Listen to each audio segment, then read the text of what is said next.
tonight, circumstances surrounding Rolling Stone's alleged rape story at the University of Virginia are becoming uglier. New details are giving the reported story less credibility. One of the alleged rapists was not a member of the fraternity identified by Jackie. Furthermore, the fraternal house she named did not host a party on the night of her alleged assault. This weekend, the magazine revised the language in an apology to emphasize the fault is not with the victim. On Friday, the magazine had written about discrepancies in Jackie's account. The story generated campus protests and vandalism of the fraternity's property. It prompted the University of Virginia president, Teresa Sullivan, to suspend the activities of the university's more than 60 Greek organizations. Sullivan said she was appalled by the story. She also asked for a full investigation by authorities. National Greek groups are responding. They are demanding the university apologize for a rush to judgment and reinstate all fraternities. A lawyer who is representing Jackie told the Washington Post she and her client are declining to comment beyond her interviews. On the surface, this looks like a possible case of bad journalism. The consequences for women who are victims of sexual assault are far more severe. Joining me tonight is Terry ONeill, president of the National Organization for Women. Also with us tonight, Zerlina Maxwell, political analyst and contributor to thegrio.com. Great to have both of you with us. Let's start with you first, Zerlina. Isn't this as much a horrible case of journalism as it is anything else, to start it there? Yes, I think that this is a situation in which Jackie was failed by Rolling Stone. I think that Rolling Stone should have verified the account that was given to them just to cover their own backs and to protect Jackie from what is now just a really, really ugly victim shaming and blaming and really disbelieving, even though there is no evidence at this moment that she made up the entire account. And as so many experts and doctors will tell you, there are always going to be discrepancies in an account because of the damage to the hippocampus of the brain, and many survivors have PTSD where that damage is done. So I think that we really need to default to a compassion here, because Jackie is a person and has greatly been failed by bad journalism by Rolling Stone. Terry, does this kind of set new standards for the media in reporting stories like this?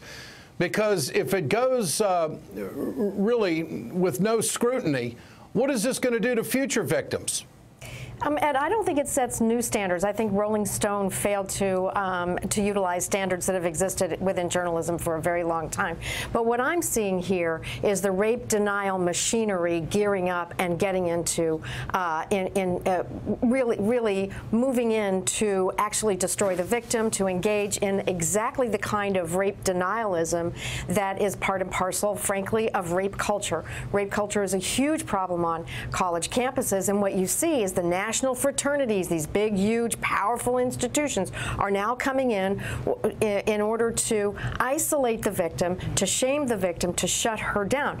My hope is that we are on the brink of turning a corner in undoing this kind of rape denial, rape culture.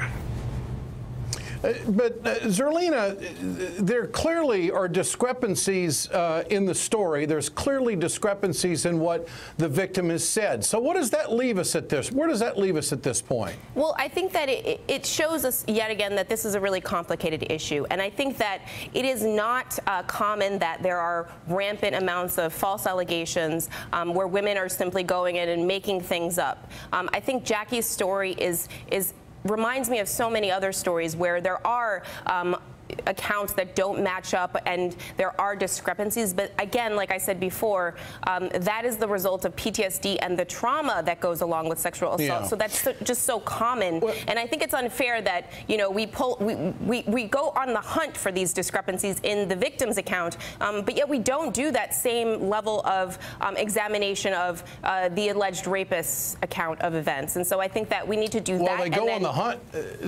Yeah, they go on the hunt for it because defense attorneys are going to do everything they possibly can to make sure that those who are accused are going to, be set free by the truth. Well, and I think that for me, this is where there are two tracks here. On the one hand, we're talking about innocent until proven guilty, which is a legal standard.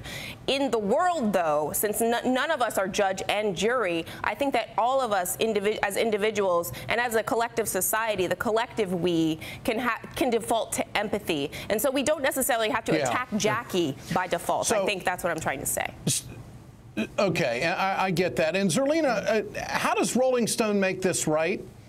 I think that they have to be completely transparent. I think that they need to tell the public exactly what led to this problem that they're having in this moment, where it looks like they haven't been completely forthcoming. It looks like Jackie asked, according to the Washington Post's own reporting, that she asked to be taken out of the story, and they didn't abide by her demands to be taken out, and that is just completely unethical and wrong. So I think that it's a lot of questions here unanswered. Terry ONeill, where do universities go from here on dealing with this? What has to change, if anything?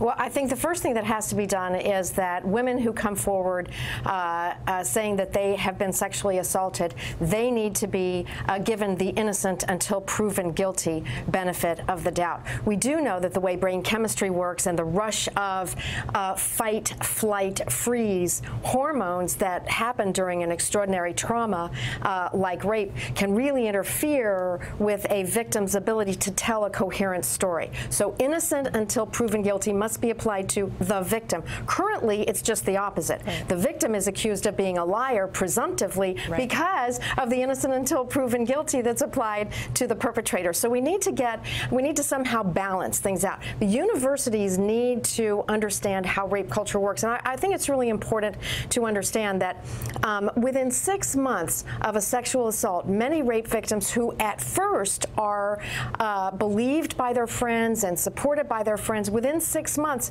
the friends have disappeared. The perpetrator has marshaled all of his defenders, and they're now beginning to attack and isolate and exclude her. The vast majority of rape victims never finish college, the ones who are raped on campuses, and the vast majority of rapists are able to finish college. That's got to change. Right.